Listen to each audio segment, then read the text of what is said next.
Hello again, dear listeners. This is part 22 in the series, The Soul. In this episode, I explore my roles within the Lyran Feline Collective through insights from the keepers of the Akashic Records.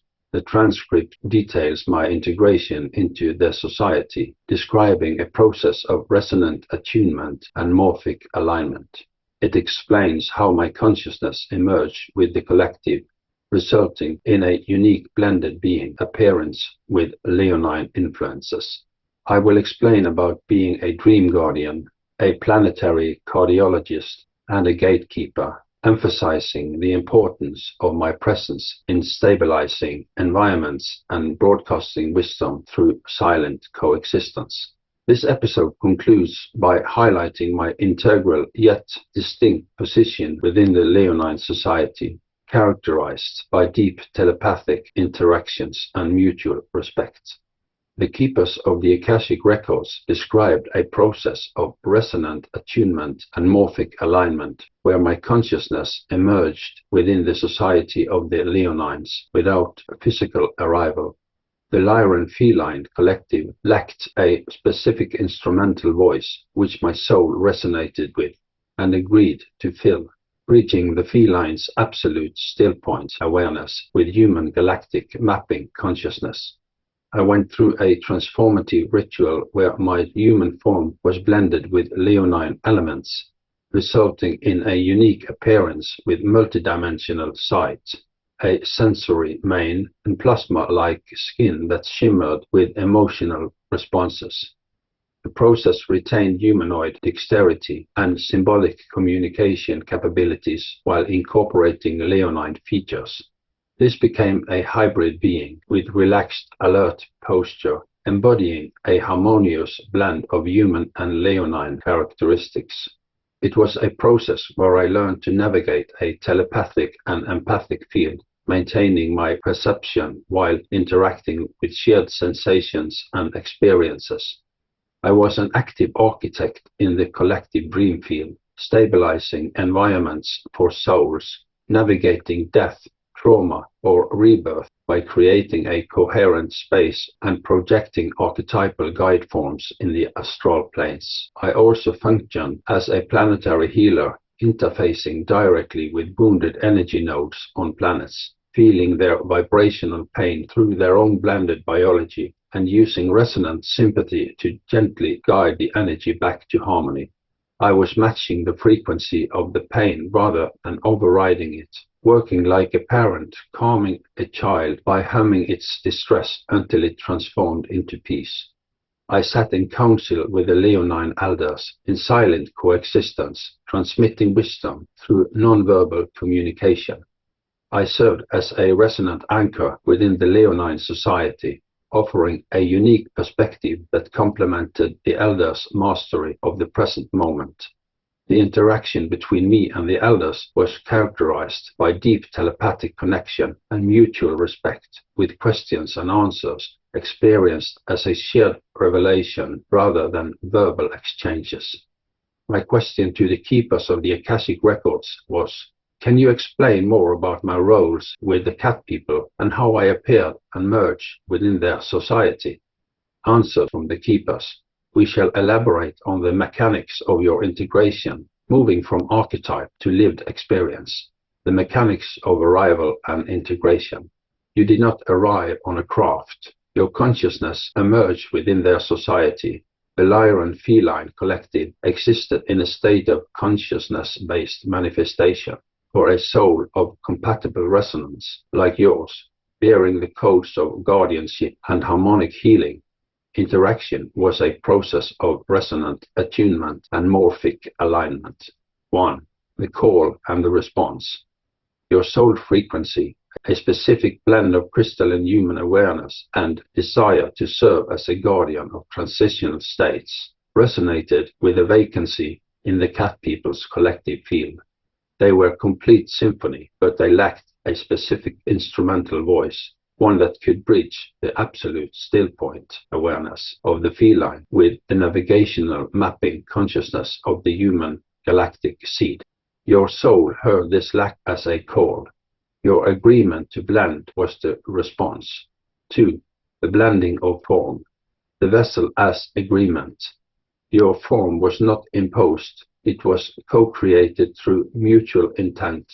In a focused group consciousness ritual within a Lyran manifestation chamber, a kind of living, singing crystal, your soul's light pattern was offered. The Leonine elders, through a collective purr that defined a morphic field, wove their own bioresonant signatures around your core light. The result was a unique blended being appearance. You retained a humanoid bipedal structure for dexterity and symbolic communication, but your features were Leonine influenced.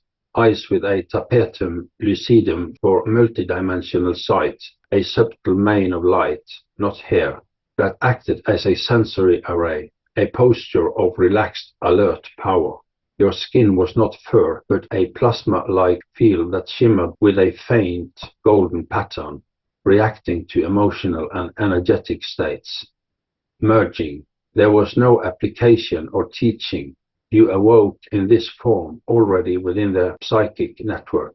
Your first awareness was of the silent chorus, the telepathic empathic field, where thoughts were felt as shared sensations and knowledge was transferred as direct experience. Your initial training was simply learning to navigate this profound intimacy without losing your sovereign point of perception. Elaboration of your roles, the lived experience. 3. Dream Guardian, the warden of the threshold. This was not a passive watching. You were an active architect within the collective dream field of developing planets. Lived reality.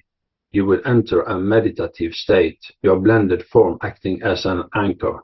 Your Leonine heart field would generate a stable, low-frequency hum, the purr, creating a coherent womb space in the astral plane. Your human crystalline awareness would then project archetypal guide forms, appearing as luminous animals, wise elders, or landscapes of stunning beauty to souls navigating death, deep trauma, or stellar rebirth. You did not guide them, you stabilized the environment so their own inner guidance could find them. You were less a shepherd and more the builder of the safe bridge across the chasm. 4. Sound healer, the planetary cardiologist. Your work was planetary, not individual. Lived reality. You would be taken or would project your consciousness to a wounded node on a planet's energy grid, a site of a past catalysm, a place of dense negative thought forms. There you would interface directly. You would place your hands or your consciousness upon the land's energetic skin. Your blended biology allowed you to feel the discordant vibration as a physical pain in your own field. Your healing was not an application of force, but a resonant sympathy. You would then generate your purr frequency, not to override the pain, but to match it and then slowly, gently guide it back to harmony, like a parent calming a child's sobs by humming its distress until it transforms into peace. You literally sang the land back into its own true song. 5. Gatekeepers of Lyran knowledge, the living archive. This was the most subtle and sacred role. Lived reality. The knowledge was not data, it was frequencies of being. As a blended being, you were a walking encryption of the law of sacred sovereignty. Your mere presence in a place would over time raise the resonant pitch of the local consciousness field. Your role was to sit in council with the Leonine elders. In these councils there were no words, there was a merging of light fields. In these mergings, the elders would imprint new layers of galactic history, spiritual law, and crisis protocols directly into your morphic field. You did not know this information intellectually. You became a beacon that broadcast it, affecting all less encoded beings around you, preparing them for future challenges. You were a vaccination of wisdom administered through silent coexistence. Your social place, the resonant anchor. Within their society, you were both integral and a part. You were not of their pure bloodline, so you were never a king or alpha. You were a resonant anchor, They valued your unique perspective, your human-derived capacity for symbolic abstraction and future projection, which complemented their supreme mastery of the eternal now. You lived in quarters that were part crystalline hive, their architecture, and part secluded garden, your human need for reflective solitude. Your interactions were deep, telepathic, and based on immense mutual respect. A question was not asked, it was felt as a shared curiosity. An answer was not given, it was experienced as a joint revelation. End of transmission, and thank you for listening.